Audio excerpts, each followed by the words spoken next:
யோவான் 6:30-31. அதற்கு அவர்கள், அப்படியானால் உம்மை விசுவாசிக்கும்படிக்கு நாங்கள் காணத்தக்கதாக நீர் என்ன அடையாளத்தை காண்பிக்கிறீர், எண்ணத்தை நடப்பிக்கிறீர்? வானத்திலிருந்து அவர்களுக்கு அப்பத்தை புசிக்க கொடுத்தார் என்று எழுதியிருக்கிறபடி நம்முடைய பிதாக்கள் வனாந்தரத்தில் மன்னாவை புசித்தார்களே என்றார்கள் அப்படின்னு. நம்ம எல்லா கண்களை மூடுவோம். நல்ல தகப்பனே, சர்வ வல்லமையுள்ள எங்கள் ஆண்டவரே, இந்த அருமையான வேலைக்காக உமக்கு ஸ்தோத்திரம். நேற்றைய நாள் முழுவதும் உம்முடைய கிருபை, இரக்கம், தயவு எங்களோடு கூட இருந்ததுக்காக உமக்கு நன்றி. ஆண்டவரே, இப்பொழுது நீர் எங்களோடு கூட பேசுகிறதான ஒரு நேரம், உடைய வசனத்தினால் இடைகட்டுகிறதான ஒரு நேரம். ஆண்டவரே, உடைய வசனத்தை அனுப்புங்க, உம்முடைய நாமம் மகிமைப்படுவதாக. எங்கள் ஆண்டவர் இயேசுவின் நாமத்தில் பிதாவே, அல்லேலூயா.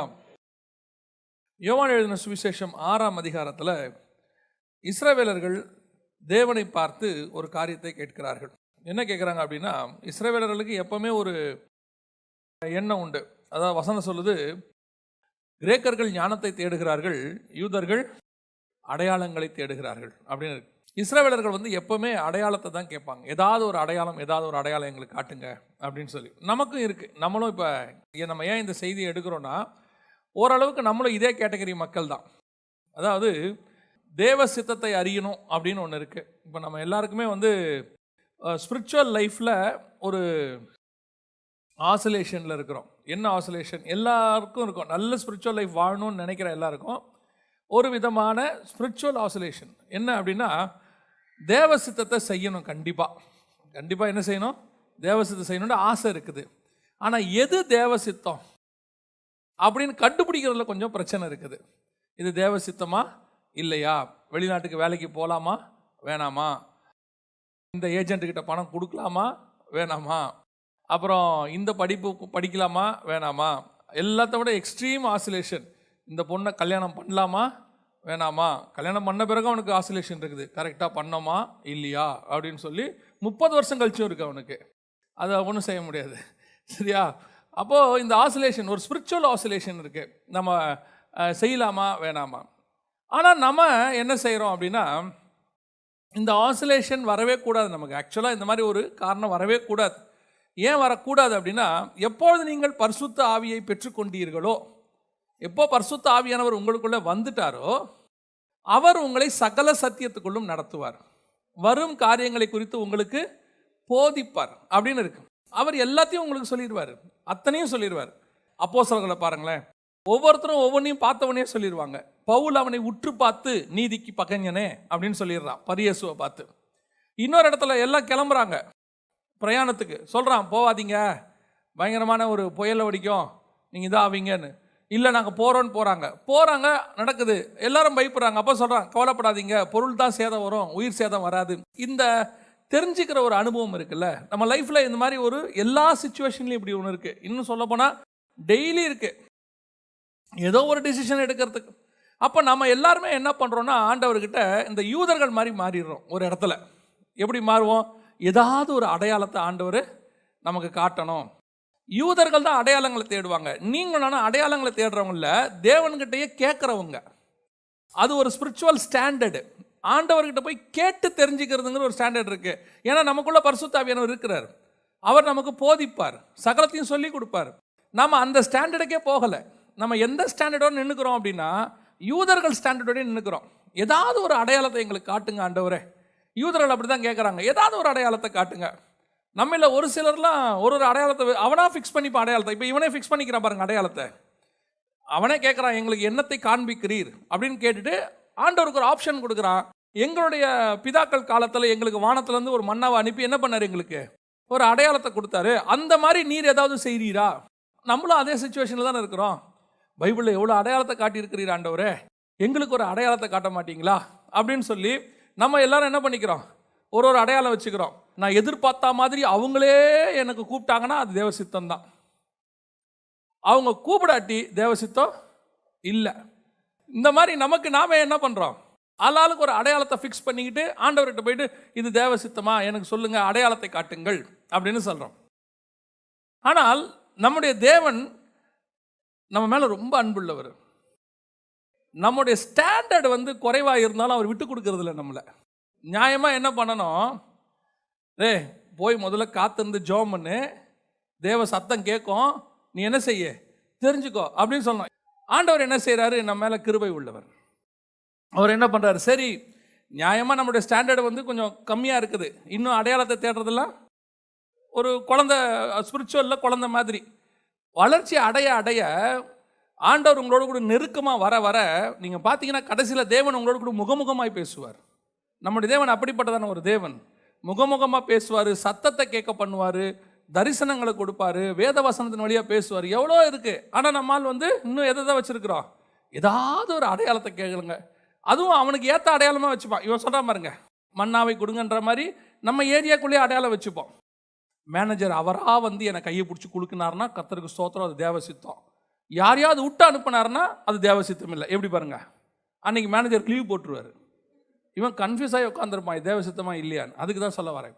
அப்போது இந்த மன்னா அவங்க கேட்குறாங்க, அவங்களே அந்த அடையாளத்தையும் ஃபிக்ஸ் பண்ணிக்கிறாங்க. எங்கள் பிதாக்களுக்கு மன்னா கொடுத்தது போல எங்களுக்கு என்ன செய்யுங்க, ஒரு அடையாளத்தை காட்டுங்கள் அப்படின்னு சொல்லி. இப்போ நமக்கு ஆண்டவர் இதே சிச்சுவேஷனில் இருக்கிற நமக்கு ஆண்டவர் கொடுக்கக்கூடாதான பாடம் இதிலிருந்து என்ன உள்ள பாடம் அப்படின்னா, மன்னா அவங்களுக்கு வந்தது எப்போ, எப்படி வந்தது, இந்த அடையாளம் எப்படி கிடைச்சிது, அவங்களுக்கு எப்படி தேவ சித்தத்தை, அதாவது அவங்க அதான் கேட்குறாங்க, அடையாளத்தை எங்களுக்கு பிதாக்கு அடையாளம் காட்டின மாதிரி எங்களுக்கு என்ன செய்யுங்க, ஒரு அடையாளத்தை காட்டுங்க. இந்த அடையாளத்தை அவர்கள் எப்படி பெற்றுக்கொண்டார்கள் இஸ்ரவேல் ஜனங்கள், அதைத்தான் நாம் இன்னைக்கு பார்க்க போகிறோம். வாசிங்க யாத்ராகமத்தின் புஸ்தகம் 16ஆம் அதிகாரம் 1வது வசனத்தை வாசிங்க.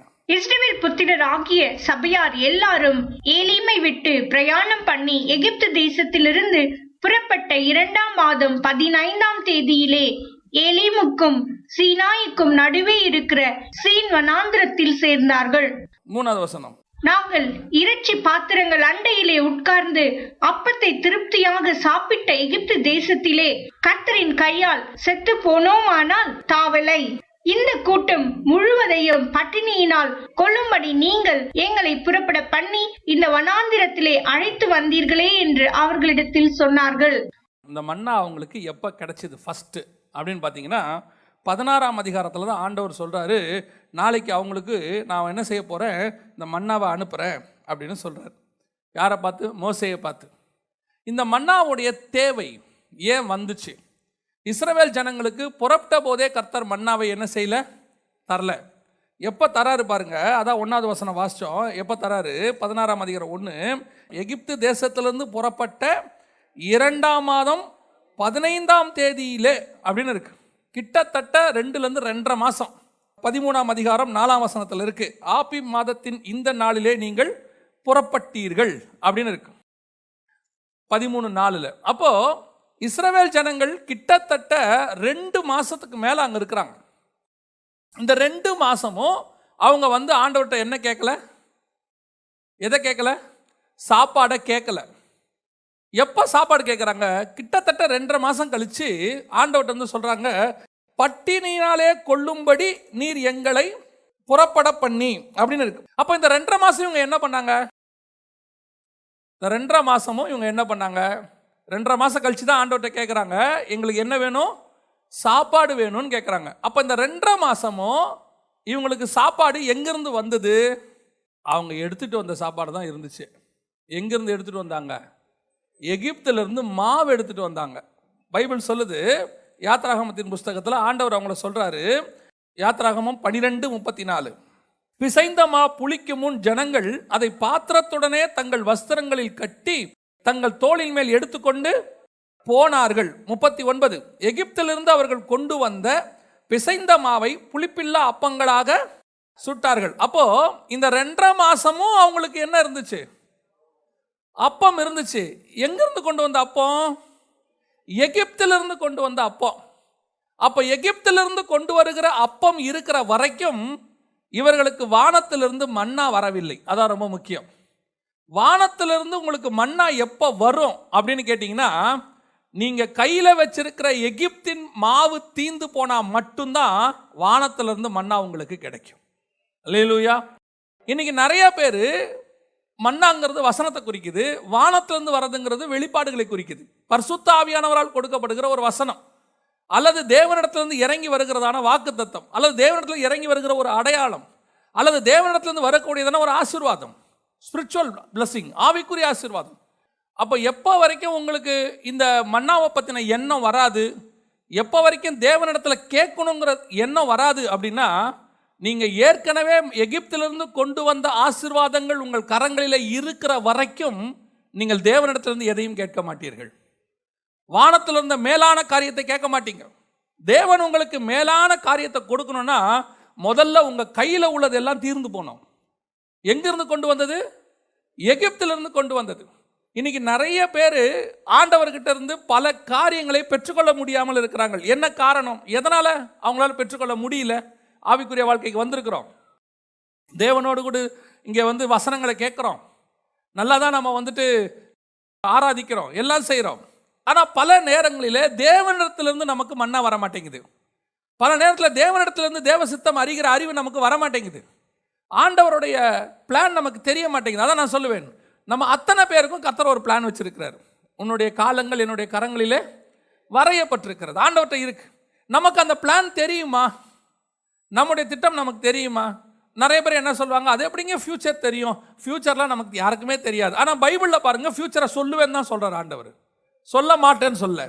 வரும் காரியங்களை குறித்து என்னிடத்தில் கேளுங்கள், நான் உங்களுக்கு மறு உத்தரவு அருளுவேன். இயேசு கிறிஸ்துவை பாருங்கள், நடக்கிற எல்லா சம்பவத்தையும் முன்னாடியே சொல்லிடுவார். சொல்லிட்டு சொல்கிறாரு, நான் இதை உங்களுக்கு முன்பே சொல்லவில்லையா அப்படின்னு கேட்குறாரு. ஏன் இந்த வேதாகமத்தை எடுத்துக்கொள்ளுங்க, அவர் எழுதி கொடுத்துட்டு போய் 2000 வருஷத்தான சம்பவங்கள் எல்லாம் இதில் இருக்குது, முன்னாடியே எழுதி கொடுத்துருக்கிறார். அதே மாதிரி தான் தனிப்பட்ட முறையில் ஒவ்வொருத்தருக்கும் ஆண்டவர் அவங்களுக்கு உரியதை அவங்கக்கிட்ட ஆண்டவர் சொல்லுவார். இதை கேட்க வேண்டிய நம்முடைய பொறுப்பு. சிம்சன் பிறக்கிறதுக்கு முன்னாடியே அவன் எப்படி பண்ணணும், எப்படி வளர்க்கணும் எல்லாம் சொல்லி கொடுத்துட்டார். மோசே பிறக்கும் போதே அவன் என்ன பண்ணுவான், ஏது பண்ணுவாங்கிறத ஆண்டவர் திட்டம் பண்ணிட்டார். மோசையை அழைக்கும் போதே நீ என்ன பண்ணுவே, யாரை விடுதலையாக்குவா எல்லாம் சொல்லி கொடுத்துட்டார். யோவான் ஸ்நானகன் பிறக்கும் போதே அவன் என்ன செய்வான்றதை ஆண்டவர் சொல்லி கொடுத்துட்டார். ஆண்டவர் சொல்ல மாட்டேன்னு சொல்கிற ஆண்டவரில் அதுவும் கேட்டால் கண்டிப்பாக சொல்லுவார். ஏன் பல நேரங்களிலே நாம் பிளைண்டாக உட்காந்துருக்கிறோம்? ஏன் பல நேரங்களிலே நாம் அறியாமைக்குள்ளே உட்காந்துருக்கிறோம்? என் ஆவிக்குரிய வாழ்க்கையில் இது சரியா தப்பா, போகலாமா வேணாமா, நடக்கலாமா நடக்க வேணாமா, பிஸ்னஸ் ஆரம்பிக்கலாமா ஆரம்பிக்க வேண்டாமா, இந்த ஊரை விட்டு போகலாமா இருக்கலாமா, கன்ஃபியூஷன். ஏன் கன்ஃபியூஷன்? பேசுகிற தேவனை கூட வச்சிருக்கிறவங்களுக்கு ஏன் இந்த பிரச்சனை? ஜீவனுள்ள தேவனை வச்சிருக்கிறவங்களுக்கு என்ன பிரச்சனை? இஸ்ரவேல் ஜனங்கள் தீர்க்கதரிசியை வச்சிருந்தாங்க, தீர்க்கதரிசிகிட்ட போய் தேடி போறாங்க. தீர்க்கதரிசியை தேடி போய் அவங்களுக்கு ஒரு கான்ஃபிடென்ட் இருந்துச்சு.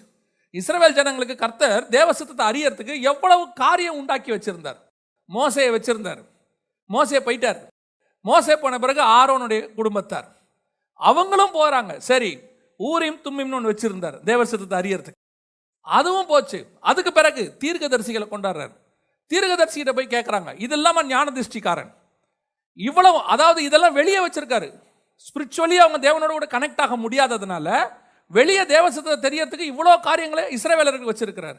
ஆனால் உங்களுக்கு எனக்கோ அப்படி இல்லை. புதிய ஏற்பாட்டில் உள்ளுக்குள்ளேயே வச்சிருக்கிறார், பரிசுத்த ஆவியானவரை வச்சிருக்கிறார், வசனத்தை கையில் கொடுத்துருக்கிறார். இந்த வசனம் எத்தனை முறை நம்மோட பேசி இருக்குது, ஆனால் நம்ம வசனத்தை வாசிக்க மாட்டோம். நம்ம கூட பரிசுத்த ஆவியானவர் பேசுவார், ஆனால் நாம் அவரோட கூட பேச மாட்டோம். நம்மோடு கூட ஆண்டவர், நீங்கள் தேவ சமூகத்தில் உட்காந்தீங்கன்னா இங்கிருந்து கர்த்தர் பேசுவார், ஆனால் வரமாட்டோம். வந்தாலும் தூங்குவான். ஆனால் கேட்டு பாருங்க, ஆண்டவர் என்ன நினைக்கிறாருன்னே தெரியல, ஆண்டவர் எனக்கு என்ன சொல்றாரே தெரியல. உடனே நம்ம என்ன பண்றோம், ஆல்டர்னேட்டா பழைய ஏற்பாட்டு தீர்க்கதரிசி விசுவாசிகள் மாதிரி, இஸ்ரவேலர்கள் மாதிரி யாராவது ஒருத்தரை பிடிச்சி வச்சுக்கிறோம், யாராவது ஒரு ஊழியக்காரனை பிடிச்சிக்கிறோம். உடனே அவருக்கு ஒரு ஃபோன், பாஸ்டர் பிரதர் நீங்க தான் ஜெபம் பண்ணி சொல்லணும், எங்களுக்கு எல்லாமே நீங்க தான். எதுக்கு அவர் ஜெபம் பண்ணி சொல்லணும்? Old testament method. புதிய ஏற்பாட்டில் தேவன் உனக்குள்ளே வாசம் பண்ணுகிறார். நீங்க தேவ சித்தத்தை அறியணும். வானத்திலிருந்து மன்னா வருது, யோசிச்சு பாருங்க. இது புதிய ஏற்பாட்டை பொறுத்த வரைக்கும் பரலோகத்திலிருந்து கொடுக்கக்கூடிய தூதர்கள் உண்ணும் உணவுன்னு இருக்கு. தேவன் பரலோகத்திலிருந்து நமக்கு ஆகாரத்தை அனுப்புகிறார். அந்த மன்னாவை பிட்டு தராராம் இயேசு கிறிஸ்து, நமக்கு தராரு. நம்ம ஏன் அதை வாங்க மாட்டேங்கிறோம் அப்படின்னா, இன்னும் நம்மகிட்ட எகிப்தோடைய சாப்பாடு இருக்கு. இது இருக்கிற வரைக்கும் உங்களால் அதுக்கு மேலே ஆசை வராது, அது மேலே தேவை வராது. இந்த எகிப்து சாப்பாடு முடியணும் முதல்ல. பவுல் அழகா இதை அப்படியே இன்னொரு இடத்துல சொல்றாரு பாருங்க, வாசிங்க. பிலிப்பியருக்கு எழுதின நிருபம் 3ஆம் அதிகாரம் 8வது வசனத்தை வாசிங்க. அது மாத்திரம் அல்ல, எனக்கு லாபமாய் இருந்தவைகள் கர்த்தராகிய கிறிஸ்து இயேசுவை அறிகிற அறிவின் மேன்மைக்காக எல்லாவற்றையும் நஷ்டம் என்று, அவ்வளவுதான், முடிஞ்சிருச்சு. எல்லாத்தையும் நீ நஷ்டமும் குப்பையும் என்று விட்டா மட்டும்தான் தேவனை அறிகிற அறிவுங்கிற வானத்தின் மன்னா உனக்குள்ள வரும். தேவனை அறிகிற அறிவு வரணும். அந்த தேவனை அறிகிற அறிவு வந்தா தான் உங்க வாழ்க்கையில நீங்க எல்லாத்தையுமே நடப்பிக்க முடியும். You must know the will of God, இல்ல you must know the God. நமக்கு என்ன தெரியும்? எனக்கு இயேசுவை தெரியும். என்ன தெரியும்? இயேசு எனக்காக வந்தார், மரித்தார், உயிரோடு கூட எழுந்தார், மீண்டும் வரப்போகிறார். இதை நீங்க சொல்ல வேணாம், உலகத்தானும் சொல்லுவான். அப்ப அவங்களுக்கு தெரிஞ்ச அதே அளவு தான் உங்களுக்கும் எனக்கும் இயேசுவை பத்தி தெரியுதுன்னு சொன்னா, எனக்கு இன்னும் எகிப்து மன்னா தான் கையில் இருக்கு. எகிப்து அப்பம் தான் என் கையில் இருக்கு. வானத்திலிருந்து வந்த அப்பம் இல்லை. அந்த வானத்திலிருந்து வர அப்பம் எனக்கு வரணும். தேவனை அறிகிற அறிவு எனக்கு வரணும். கர்த்தருடைய சித்தம் என்னன்றது தெரிகிற அறிவு வரணும். அப்படி வரணும்னா முதல்ல இந்த உலகத்திலிருந்து நீங்கள் எடுத்துக்கொண்டு வந்த உங்களுடைய சகல காரியங்களையும் நீங்கள் விட வேண்டியது அவசியமா இருக்கு. பவுல் யார் தெரியுமா? கமாலியல் பாதத்தில் படித்தவர், நியாயப்பிரமாணத்தின்படி குற்றம் சாட்ட முடியாதவர், கிட்டத்தட்ட 3-4 லாங்குவேஜ் பேசக்கூடியவர். கிரேக்க மொழியும் பேசுறாரு, எபிரேய மொழியும் பேசுறாரு, ரோம மொழியும் பேசுறாரு, 3-4 லாங்குவேஜ் பேசுறாரு. இவ்வளவும் தெரியும். இது மட்டும் இல்லாதபடிக்கு நியாயப்பிரமாணத்தை கரைச்சு குடிச்சவர், பரிசேயன். இவ்வளவு இருக்கு. அவர் சொல்றாரு, ஆனா இவ்வளத்தை வச்சுக்கிட்டு இருந்தேன்னா என்னால இயேசுவை அறிகிற அறிவுக்குள்ள போக முடியாது. ஏன்? நான் இதை வச்சுக்கிட்டு அவரை தேடுவேன். இன்னைக்கு நிறைய பேர் கடவுள் இருக்கான்னு ப்ரூஃப் பண்ணுங்கிறான். எப்படி ப்ரூஃப் பண்ணணும்னா உடனே அவன் சொல்லுவான் பாருங்களேன், இந்த மாதிரி நான் டேபிளை காட்டுறேன், இந்த மாதிரி நான் சேரை காட்டுறேன், இங்கே பாரு ஒரு பொருளை காட்டுறேன், இப்போ அதே மாதிரி உங்கள் கடவுளை காட்டும்பா. இவன் என்ன பண்ணுறான்னா, இவனுக்கு இருக்கிற உலக அறிவை வச்சுக்கிட்டு கடவுளை தேடுறான். உலக அறிவை வச்சுக்கிட்டு கடவுளை தேட முடியாது. ஏன்னா உலக அறிவை வச்சுட்டு உலகத்துக்குள்ளே இருக்கிறத தேடலாம், உலக அறிவை வச்சுட்டு உலகத்துக்கு வெளியே இருக்கிறத தேட முடியாது. சயின்ஸுக்கு அப்புறம் ஆண்டவர் இல்லை, ஆண்டவருக்கு அப்புறம் தான் சயின்ஸு. அப்போ நீங்கள் சயின்ஸை வச்சு எப்படி ஆண்டவரை தேடுவீங்க? ஆண்டவரை வச்சுக்கிட்டுல சயின்ஸை தேடணும். கம்ப்யூட்டர் மனுஷனை நடத்துது நம்ம சொல்கிறோம், ஆனால் கம்ப்யூட்டருடைய கண்ட்ரோல் யார் கையில் தான் இருக்குது? மனுஷன் கையில் தான் இருக்குது. என்னைக்கு இருந்தாலும் கம்ப்யூட்டர் மனுஷனோட மேலே மாறவே முடியாது. ஏன்னா கம்ப்யூட்டரோட கிரியேட்டர் அவன், அது கிரியேஷன். கிரியேஷனை வச்சு கிரியேட்டரை நம்ம முடிவு பண்ண முடியாது, கிரியேட்டரை வச்சு தான் கிரியேஷனை முடிவு பண்ண முடியும். இன்னைக்கு நிறைய பேர் என்ன சொல்கிறாங்க, இந்த உலக அறிவை வச்சுக்கிட்டு ஞானத்தை வச்சுக்கிட்டு தேவனை தேட முயற்சிக்கிறாங்க. நம்மளும் அப்படித்தான். பல நேரங்களில் நமக்கு பயங்கரமான நாலேஜ் இருக்குது, நல்லா படிச்சிருக்கிறோம், அது ப்ரொஃபஷனல் கோர்ஸ் படிச்சிருப்போம், பிஹெச்டி பண்ணியிருப்போம், டாக்டரேட் பண்ணியிருப்போம், பயங்கரமான எக்ஸ்பீரியன்ஸ் இருக்கும். இன்னும் சொல்ல போனால் பிஸ்னஸில் அப்படி ஒரு எக்ஸ்பீரியன்ஸ் இருக்கும். உங்களை கூப்பிட்டு செமினார் கொடுக்க சொல்லுவாங்க. இது எல்லாத்தையும் நீங்கள் வச்சுக்கோங்க, இதெல்லாம் எகிப்து மாவு, இதெல்லாம் எகிப்து மாவு 2.5 மாதம் உதவும். ஆனால் ஸ்பிரிச்சுவலி நீங்கள் பட்டினியாக தான் இருப்பீங்க. ஒரு நாள் ஸ்பிரிச்சுவல் பட்டினி இருக்கும். அது வரணும்னா இது தீரணும், இது இல்லாமல் போகணும். இது இல்லாமல் போகிற நிலை வந்தால்தான் ஆண்டவரே நான் ஒன்றும் இல்லைங்கிற இடத்துக்கு நீங்கள் வரணும். அப்படி வந்தால் தான் தேவனை அறிகிற அறிவு வரும்.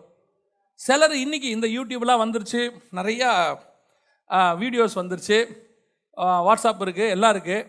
ஸோ நம்ம என்ன பண்ணுறோம், நிறைய அந்த உலக ஞானத்தை தேடுறோம் நம்மளே. இப்போலாம் ஒரு 3 நிமிஷம் வீடியோ வருது, பிரபஞ்சம் உண்டானது எப்படி. அடுத்து 4 நிமிஷம் வீடியோ வருது, டைனாசர் இறந்தது எப்படி. அடுத்து இந்த தியரி எப்படி.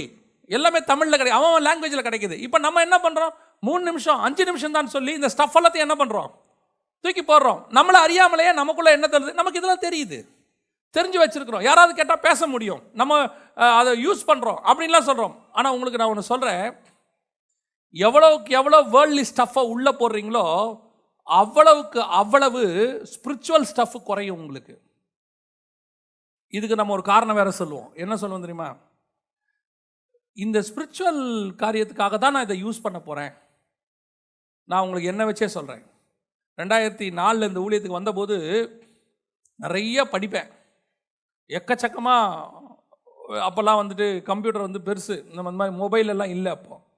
அப்போ உட்காந்து நைட்டெல்லாம் உட்காந்து சிஸ்டமில் படிச்சுக்கிட்டு இருப்பேன், 3 மணி நேரம் 4 மணி நேரம் எல்லாம் அப்படி யூஸ் பண்ண நிறைய விஷயம் படிக்க ஆரம்பித்தோம்.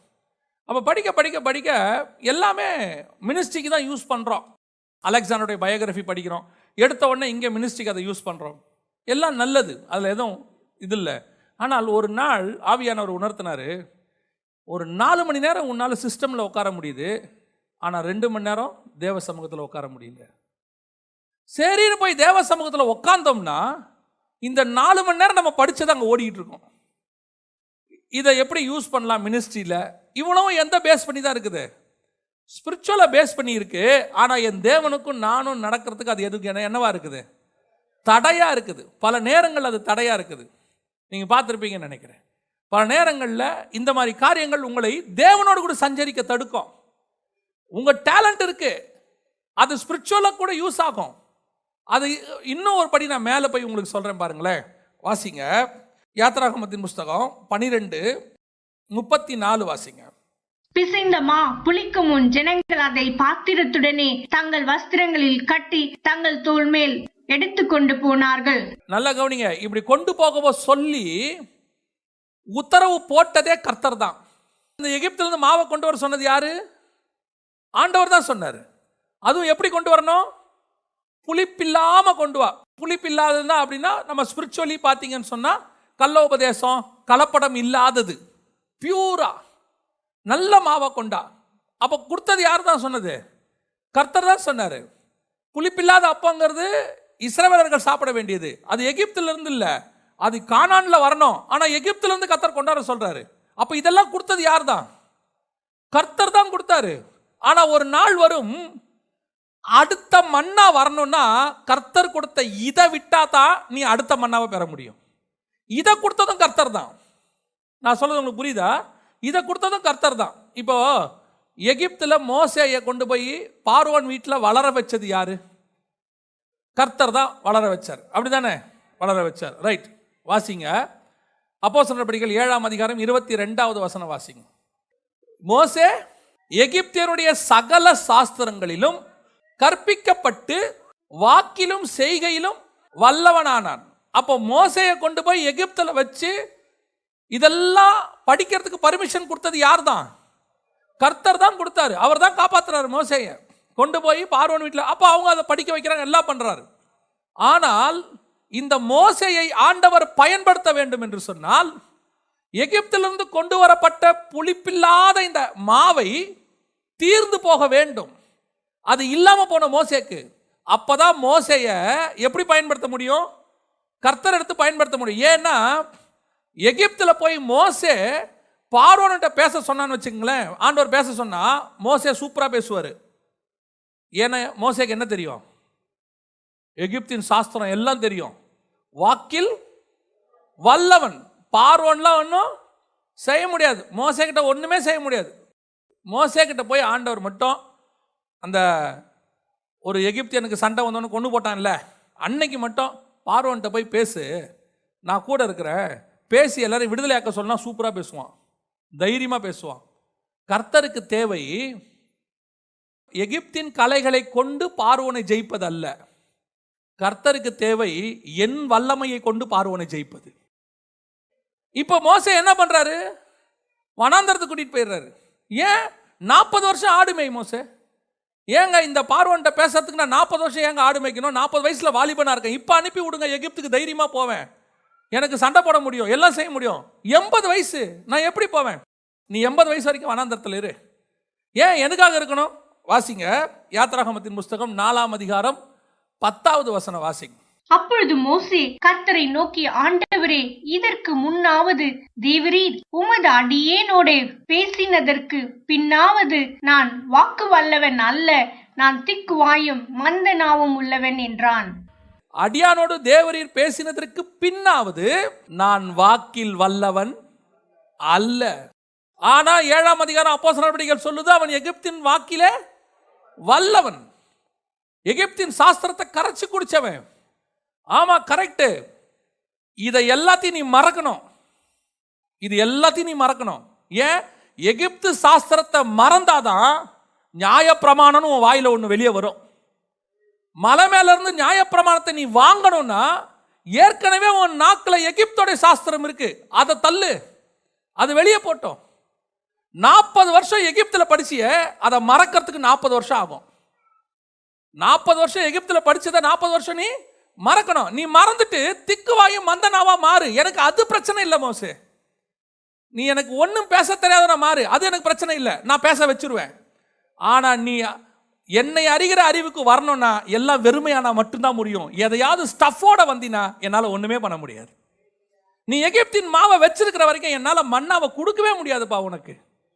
நீ பரலோகத்திலிருந்து தேவனிடத்திலிருந்து திட்டத்தை வாங்கணும், மகிமையை இறக்கணும், கர்த்தனத்திலிருந்து வெளிப்பாடுகளை பெற்றுக்கொள்ளணும், வசனத்தில் வெளிப்பாடுகளை பெறணும், தரிசனத்தை பெறணும், தேவ திட்டத்தை அறியணும்னா உன் மண்டைக்குள்ள ஏற்கனவே நிறைய ஸ்டஃப் இருக்கு.